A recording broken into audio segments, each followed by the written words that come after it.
Richard Perno Show. And the Mayor of Dubbo Regional Council, Matthew Dickinson, good morning. I always find that interesting, Richard. More of the Richard Perno Show. More, is there too much that we can have of Richard Perno? Too much is never enough. Too much is never. Your CEO, Murray Wood. Good morning, Murray. Good morning, mate. This is the Mayor, Matthew Dickinson. Matthew, meet Murray. It's been a good 10 hours or so, Murray, I think. Now, both of you gentlemen have been up to your proverbial eyeballs in this situation with our boiled water. Let me ask you, the Mayor, how difficult has it been to keep calm over this situation? You've just got to keep calm. That's one of the things in this role. You can't panic, you can't get flustered. You just have to make sure you take all the information, get all the facts, get all the data, communicate. That's a crucial part of the role, and that's where I really appreciate the efforts that you've put in, Richard, with the constant communication we've been able to have on 2 because we want the community to know what's going on. I don't own council, I don't own the water treatment plant, the community owns that, and they have every right to know what's going on, and so we've been updating them regularly, again, via your show and as many methods as we can to let people know what's going on. Murray Wood, as CEO, I mean, you're part of the whole shebang. How frustrating has it been for you? Look, I guess it's not so much frustrating. It is, I guess, what Matthew said. You've got to remain calm and focused on the task at hand. Yes. I guess if you start responding to the temptation to be frustrated and emotional, then you lose sight of what you've got to be working on. So, particularly when you're in a leadership role, you want your people focused, not worrying about the emotions of the boss, but actually focused on the task at hand and providing that direction. And obviously, and you and I have spoken over the last few days, haven't we, Murray Wood? You know, you want this thing to be done, but it has to be done meticulously to get it right. Because if we say all's clear and something isn't done to meticulous nature or to perfection, then it could all go pear-shaped again.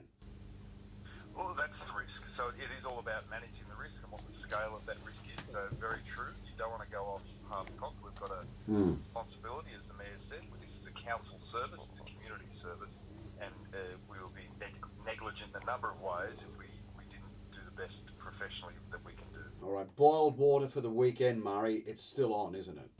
That's correct. No, the boiled water audit still remains over the weekend.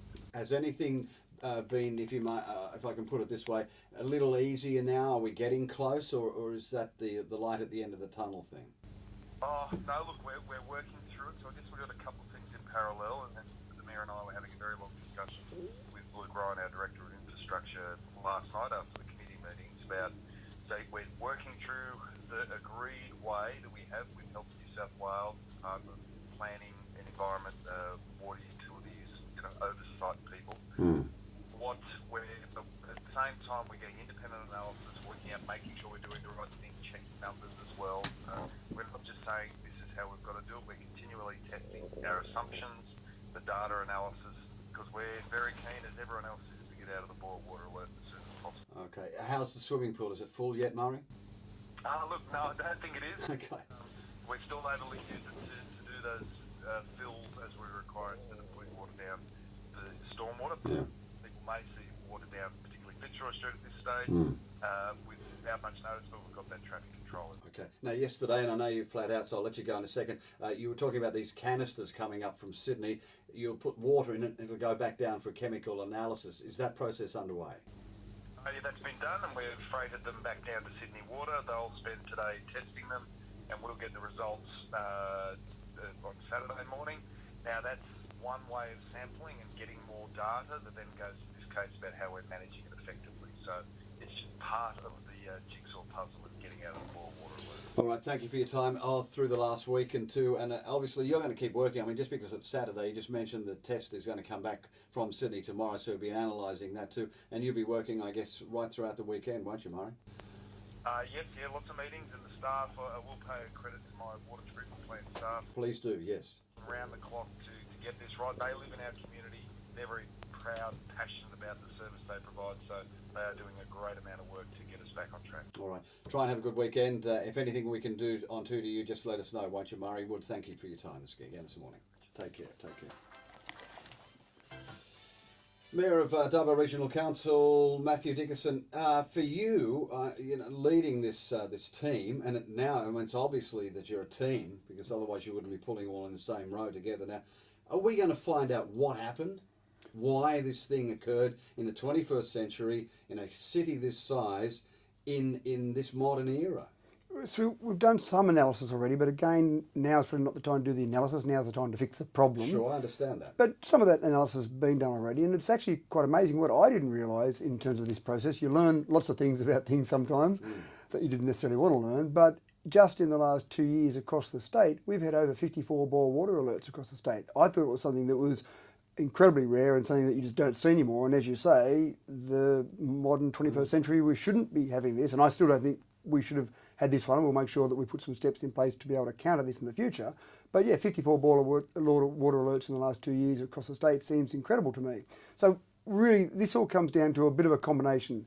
And I actually heard on the radio yesterday a quick interview just about water across the state with a professor from the University of New South Wales, and he actually put a lot more context around some of the things that I'd been working out as we've been going through this process. So in 2019 we had a terrible drought. Yes. That meant that animals came down near waterways more so than ever before. Animals go to the toilet. So there was fecal matter left along riverbanks. Lots of animals died, so there were carcasses left along. Bushfires occurred, so that creates lots more ash sitting on the ground, obviously, not brought into waterways. Yep, nice smorgasbord cocktail so far. You get some mice. Yep. Mice plague. Now, those mice died. So, or they get rid of the where'd toilet, they go? which is probably not that significant, but they died as well. So left more little carcasses around. Yeah. And then you had a rain event. Or I don't want to call it a flood because I don't think we really think that we were flooded over the last week or two, but we had a flood event. And things like the Little River, which was misnamed in the last week because the Little River became a very big river in the last week. I've never seen, I ride my push bike out that way and I ride over the Little River and you have to almost get binoculars to see down to how far below the bridge the Little River is. Now that bridge was getting water hitting that bridge, so it was a long way up. So all of that extra debris along the sides, even a lot of trees, a lot of wooded work came down the river as well because those trees have been wet for some period of time and then they had looser or softer roots, so when a flood event came along, it took all that down. So all that debris meant that we had more turbidity in our water. So basically there was a lot of stuff in the water. A lot of crap in the water. Exactly right, yes, well put. So all of that, we then take that water out of the river, put it through our water treatment plant and produce clean drinking water for the community. Just because there was so much rubbish in that river, our water treatment processes, the normal standard process we have in place, could not handle that level of turbidity. So coming out the other end, we've got to measure. Australian Drinking Standards 2011 say that water that comes out of a water treatment plant should be at 0.5, maximum 0.5 NTU, which is nephelometric turbidity units. If it's above 0.5, then that says we've got a problem with the water. Doesn't mean it is contaminated. Doesn't mean you've definitely got cryptosporidium pores in the water. It just means that you've potentially got a problem, so you should notify health and then work through a process with them.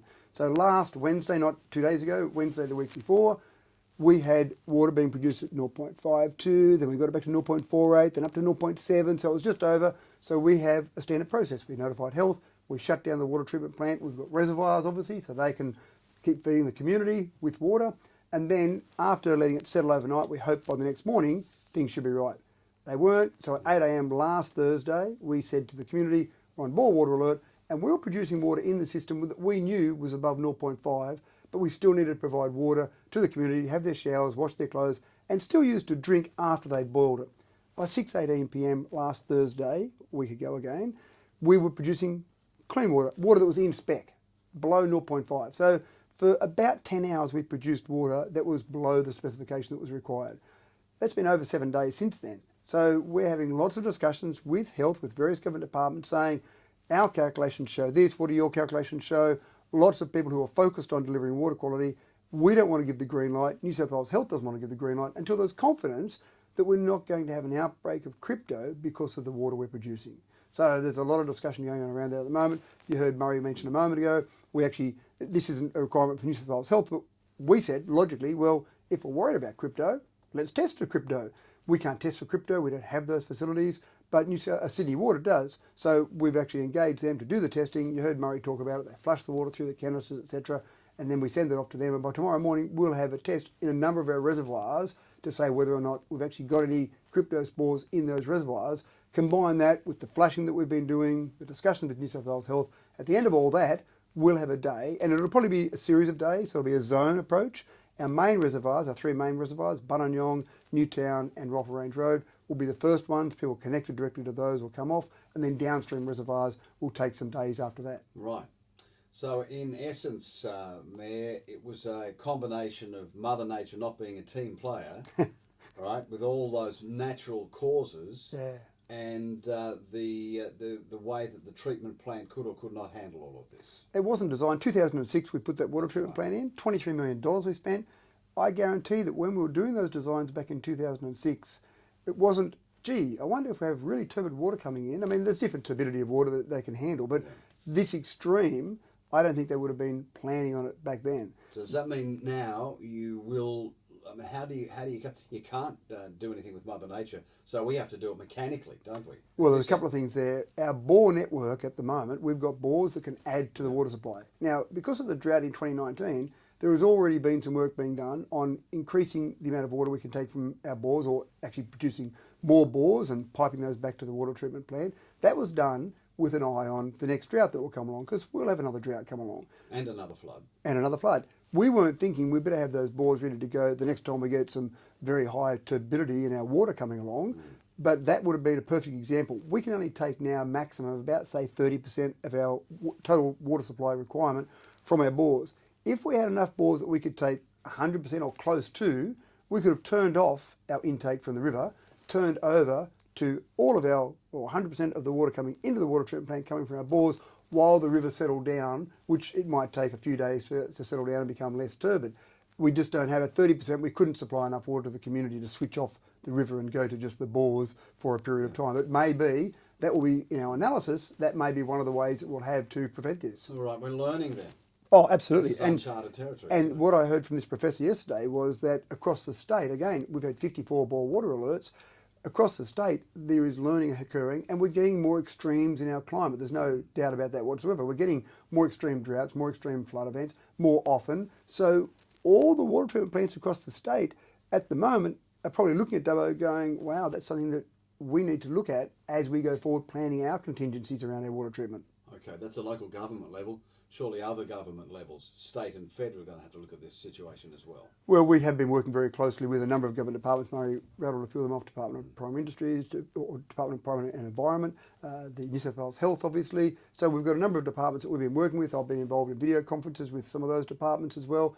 And obviously from a state perspective, they will be looking at what's happening here and looking at other water treatment plants across the state and making advisories or making changes potentially to how water treatment processes occur. If it occurs again, we'll be able to handle it. Well, that's the plan at the moment. If it occurs, if the same thing happened tomorrow, we have the same scenario because we haven't had a chance to analyse and change. But what we've got to do is get to that point where we can handle these, because it'll happen again. It will. Yeah. As sure as night becomes day and sun rises in the east. It's interesting times, and it'll be working right across the weekend, no doubt. And I echo Murray's thoughts as well. Our staff have done a fantastic job in all of this. Yep. Yeah. Shows teamwork without politics, doesn't it? Exactly right. Can actually happen. Yeah. Matthew Dickerson, try and have a good weekend. Thank you for your time. 2D Breakfast, 8 o'clock.